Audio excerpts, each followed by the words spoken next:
Okay, so this is just to give you guys an overview between the Magnepan point .7s and the Klipsch Heresy 2s.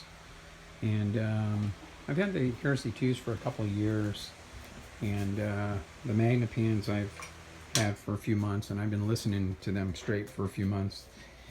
What I did is I put the Heresies away for a while, and then just listened to nothing but the Magnepans and tinkered with all my different recordings that I have here. You see some Miles Davis, Ben Webster, Melody Gardot, some Strauss, some of these Asian recordings, which are really high-tech recordings.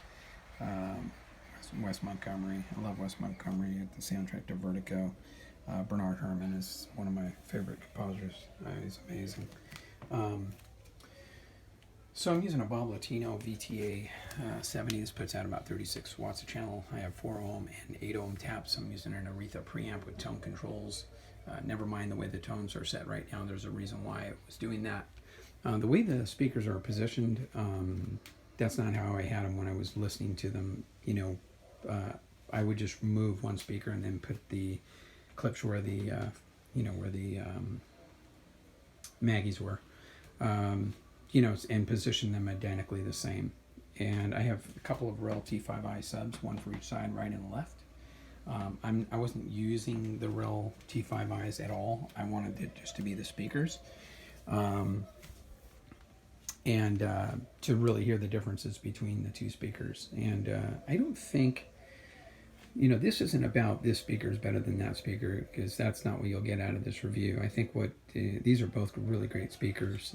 I think the Magnepans are rated at 86 dB. They run them at 4 ohms, and then the Heresies are 99 dB efficient, and they run at 8 ohms. And I think they're rated at down to 45 or 50 hertz or something on the bass response. And the same thing, I think the Maggies are 45 hertz on the bass response.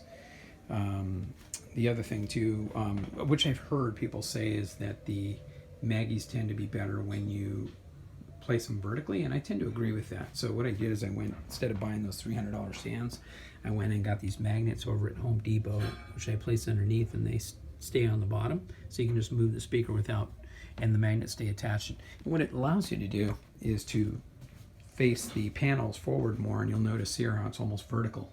But it doesn't have a tendency to fall forward because the weight of the metal prevents that. So it really is an inexpensive way, rather than spending $300 on the, on those stands they have, and which raise them up more. And I don't want the speakers to be any higher than they are. Another thing that's interesting is, I think it was Jay at Next Best Thing Studio, and he does really good reviews. He indicated that he felt that it's better that if you're listening by yourself to have the tweeters on the right. And you can kind of see where the tweeters are here. It's pretty easy to tell where the tweeters are. Look here, the lighting's better there. You can tell the tweeters are on the right there. But for me, in my opinion, it seemed more dynamic to me with the tweeters on the outside rather than the inside, which he recommended if you're playing by yourself. And I think he recommended if you have a group of people listening, it's better to have them on the outside. But my impression was it just sounds, for myself, better on the outside. You'll notice too, the way I'm seated here, the speakers are farther apart to the right and left. And I prefer to listen to music that way rather than to have music, to be sitting further back and the speakers closer together. You don't get that stereo separation as much to me. It almost sounds mono to me. And so I just like them separated, like a pair of earphones almost. And I just get the sensation that there's just more stereo separation. It's more dynamic to my ears. So I just prefer to be in this position. So I'll kind of back away from here, closer. So that's how I like it. So I know my methods are kind of unorthodox, but that's just the way I like the way it sounds that way. I also have a tone control here.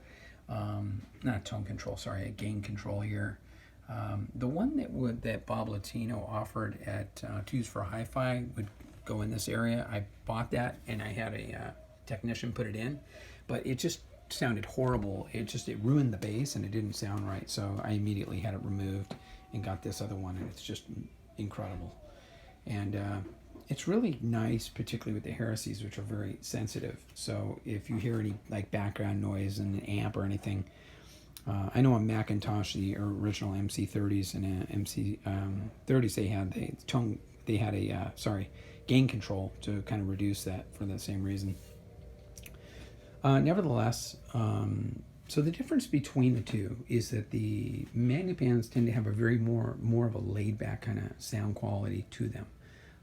They're not quite as dynamic as the Heresy.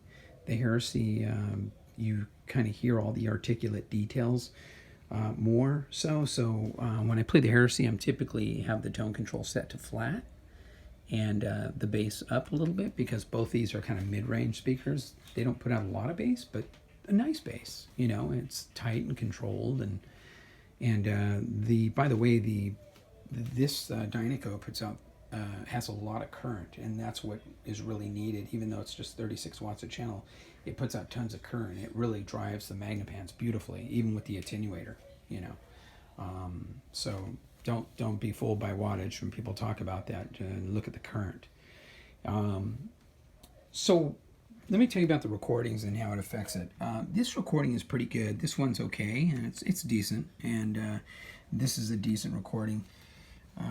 These are old recordings. They're pretty decent. Okay, the Melody Gardot recordings are amazing, and these are just absolutely off the scale recordings. These are like state of the art, and I love digital and vinyl, and I play CDs. I'm using a Magnavox CDB 650, and I use a turntable as well. But I do these.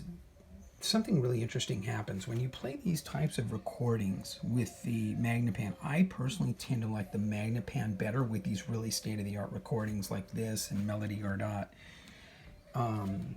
because when you play these recordings, and they're not the best recordings by comparison, they're good, but they're not great like these. And what happens, I think, is when you play these on the Magnepans, they tend to sound more muffled. I don't fault the speaker necessarily for that. I fault the recordings for that. Because when I play these on the Maggies, it just sounds beautiful. They're warm but articulate and dynamic.